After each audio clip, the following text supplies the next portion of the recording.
Assalamu alaikum students. As we have already started our chapter 12, that is coordination and control. Today our topic is human nervous system. Human nervous system consists of two parts, central nervous system and peripheral nervous system. Central nervous system जो आगे है वो उसके coordinators पे consist करता है. Coordinators जो हैं वो ब्रेन है and spinal cord. Peripheral nervous system जो है वो हमारा कंसिस्ट करता है नर्व्स पे.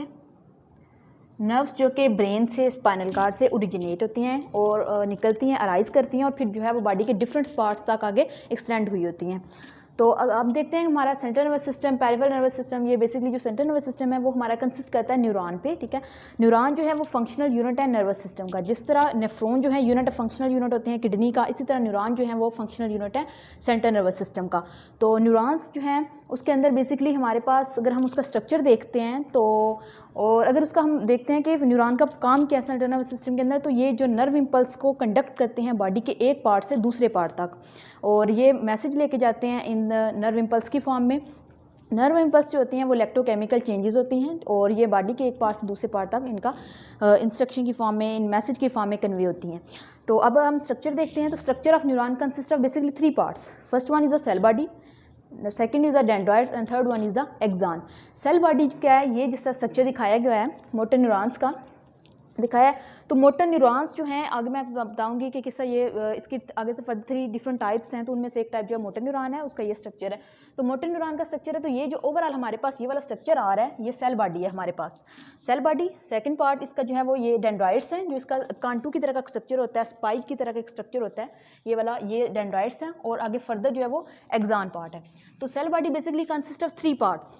इसमें न्यूक्लियस आ जाता है सेंटर में, साइटोप्लाज्म है, इसकी ऑर्गेनेलीज है इसके अंदर, और ये जो है बेसिकली इन पार्ट्स पे कंसिस्ट करता है. फिर आ जाते हैं डेंड्राइट्स, ये जो कांटू की तरह का स्ट्रक्चर है, स्पाइक की तरह का स्ट्रक्चर है, और इनका ये फंक्शन होता है कि जो डेंड्राइट्स होते हैं उनका काम है कि नर्व इम्पल्स को टूवर्ड सेल बॉडी लेके आना, मैसेज को टूवर्ड सेल बॉडी लेके आना. ठीक है, ये टूवर्ड लेके आएंगे, और एक्सॉन जो है मैसेज को away from the cell body लेके जाते हैं. ठीक है, इनकी डायरेक्शन जो है वो इनके अपोजिट होती है, away from the cell body. Cell body इसके अलावा हम देखते हैं कि जो हमारा एक्सॉन्स हैं, ठीक है, वो उनके अंदर एक स्पेशल सेल्स होते हैं न्यूरोग्लियस सेल्स. उनमें आगे फर्दर एक टाइप है श्वान सेल की. तो श्वान सेल इसके ऊपर कवर होते हैं, प्रेजेंट होते हैं. मोटर न्यूरॉन्स के एक्सॉन के ऊपर जो है श्वान सेल प्रेजेंट है, जो आगे एक शीट बनाते हैं जिसे माइलिन शीट कहते हैं.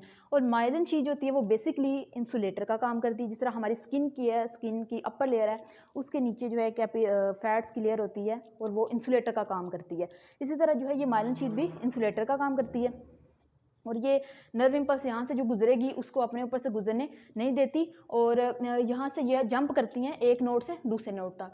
तो कहते हैं कि माइलिन शीट प्रेजेंट है श्वान सेल के ऊपर. कुछ एक्सॉन्स होते हैं जिनके ऊपर माइलिन शीट प्रेजेंट नहीं होती, और कुछ होते हैं जिनके ऊपर माइलिन शीट प्रेजेंट होती है. जिनके ऊपर माइलिन शीट प्रेजेंट होगी उसे हम बोलेंगे माइलिनेटेड न्यूरॉन, और जिनके ऊपर जो है वो प्रेजेंट नहीं होती हम उनको कहते हैं नॉन माइलिनेटेड न्यूरॉन.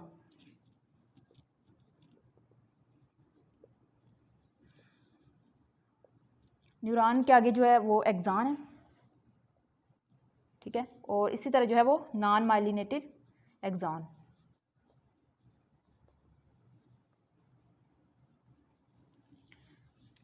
यहाँ से फिर जो है वो इम्पल्स जो है जब ट्रैवल करेगी यहाँ से एक्सॉन के ऊपर से, तो ये माइलिन शीट जो है कवरिंग है इसके ऊपर से वो नहीं गुजरेगी बल्कि जंप कर जाएगी बिल्कुल यहाँ से एक नोड, ये नोड है. ठीक है, गैप जो होते हैं डिफरेंट माइलिन शीट के दरमियान, श्वान सेल के दरमियान जो गैप आ जाता है उसे नोड ऑफ रेनवेयर कहते हैं. ठीक है, और ये जो गैप है फिर यहाँ से नर्व इम्पल्स ट्रैवल करेगी इस नोड तक, इस नोड से आगे सेकंड वन तक, सेकंड से फिर आगे थर्ड तक, इसी तरह वो ट्रैवल करती हुई इससे अवे जाएगी सेल बॉडी से.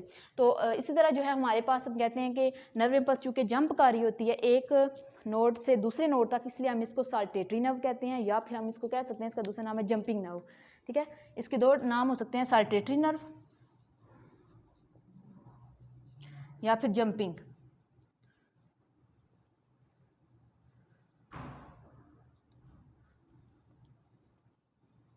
जंपिंग नर्व हो सकती है. तो इसलिए कहते हैं कि यहाँ से जब वो गुजरती है नोड से, एक नोड से दूसरे नोड तक, तो उस नर्व इम्पल्स की स्पीड जो है ज़्यादा हो जाती है एज़ कम्पेयर टू अदर्स. ये हमारा स्ट्रक्चर ऑफ न्यूरॉन था. और अब हम देखते हैं कि इसकी न्यूरॉन्स की जो टाइप्स हैं वो 3 होती हैं. Sensory neuron, inter neuron and motor neuron. Sensory neuron ऐसे न्यूरॉन्स होते हैं जो हमारे रिसेप्टर सेल्स में अगर कोई स्टिमुलस रिसीव हुआ है तो वहाँ पे ये जनरेट होती हैं, ठीक है, वो इम्पल्स जनरेट होती है और वो अगर नर्व इम्पल्स जनरेट हुई है तो वो रिसेप्टर्स में जो न्यूरॉन्स थे उनके थ्रू जो है वो आगे मैसेज लेके जाती है, ठीक है।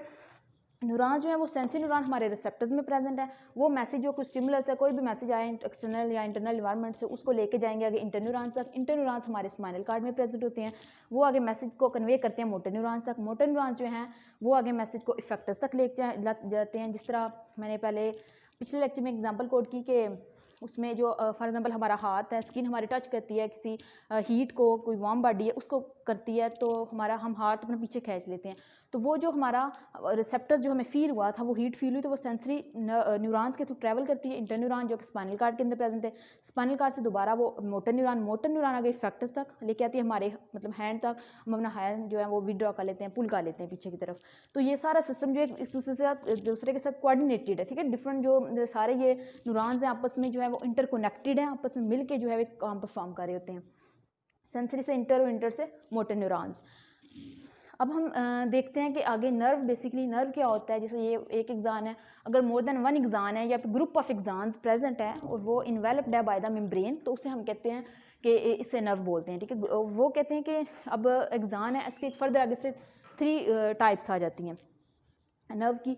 वो सेंसरी नर्व्स हो सकती हैं, मोटर नर्व्स हो सकती हैं या मिक्स नर्व्स हो सकती हैं। सेंसरी नर्व्स ऐसी नर्व्स होती हैं जिसके अंदर सेंसरी न्यूरॉन के एक्सान प्रेजेंट होते हैं, और मोटर नर्व्स जो होती हैं वो ऐसी नर्व्स होती हैं जिसके अंदर मोटर न्यूरॉन्स के एक्सान प्रेजेंट होंगे। इसी तरह मिक्स है, तो मिक्स का जैसे नाम से पता चल रहा है कि इसके अंदर मिक्स होंगी नर्व्स ना, वो मतलब सेंसरी भी होंगी और मोटर न्यूरॉन्स के एक्सान्स भी होंगे, ठीक है। दोनों टाइप्स के एक्सान्स प्रेजेंट होते हैं, दोनों टाइप की एक्सान्स प्रेजेंट है, इसलिए हम कहते हैं इसको मिक्स नर्व्स कहते हैं। और इसी तरह ये था overall structure of human nervous system and okay, thank you.